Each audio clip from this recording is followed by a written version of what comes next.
this is Thomas, and today we will be hang on.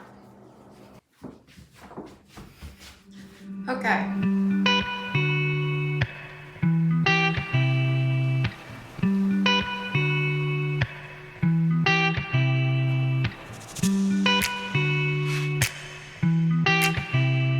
Hello, this is Thomas, and today we will be making snowy topped brownie drop cookies.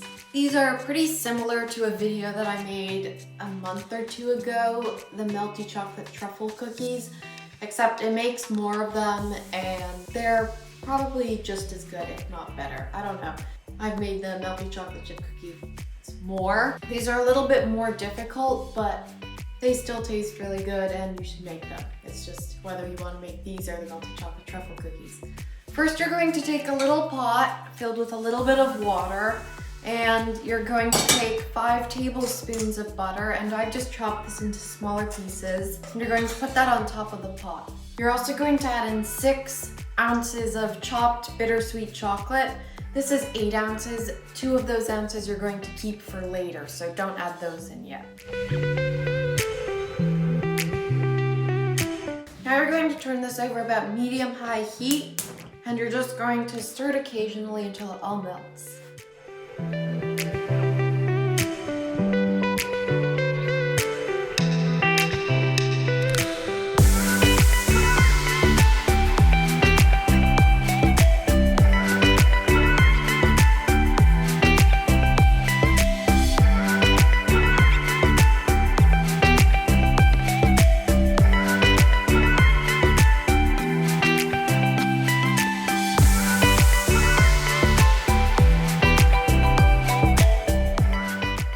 Once your chocolate is all melted, it should just look pretty smooth like that. And you're going to take it off and put it on a pot holder.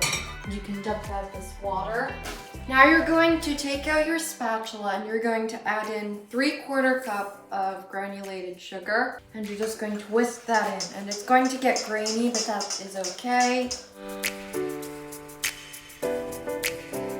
Now you're going to add in 2 eggs, but in order to prevent them from cooking when they're in here, you're going to add them one at a time.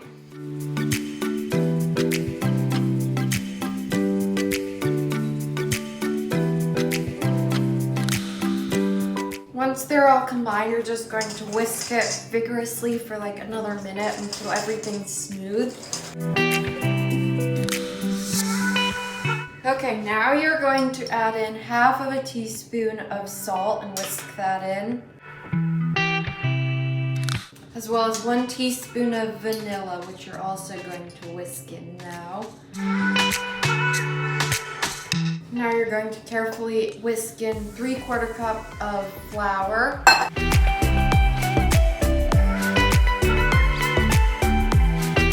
Then you're going to go back to your spatula and you're just going to stir in these extra 2 ounces of bittersweet chocolate. You might notice that this does not look like you can roll balls with it, and that is exactly the point. You're now going to cover this up with like plastic wrap and put it in the fridge for at least 3 hours. I will be back when this comes out, so I will see you then. Okay, so I've let my cookies sit in the fridge for about 3 hours. So now I'm going to unwrap this, and I'm going to take a bowl and I'm going to fill it with about 1/2 cup of powdered sugar, though I would keep some extra powdered sugar on the side just for when you need, because you might need more. And now you're going to preheat your oven to 350, and you're going to take 2 baking sheets and line them with parchment paper. Then you're going to take a cookie scoop, or if you don't have one, just a spoon, and you're going to scoop a ball out of your cookie dough, and you're going to put that into your hand and just roll it up a little bit. And then you're going to put in your powdered sugar and just get it all covered. And then you're going to put that on your cookie sheet and repeat this process for all of the rest of them. This can take a little while.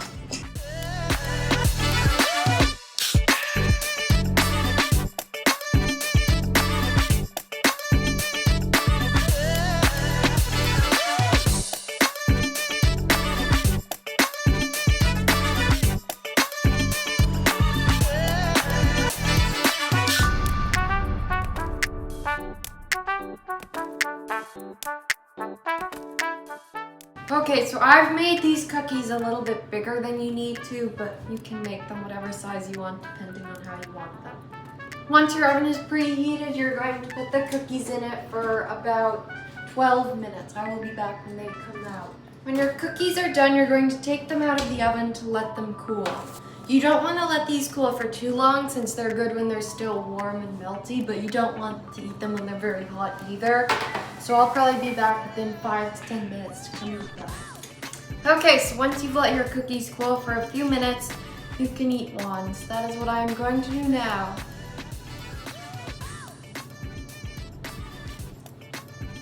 These cookies are gooey and they have chocolate and they also have chocolate chips and they're really delicious and you should make them too. So thanks for watching. Goodbye.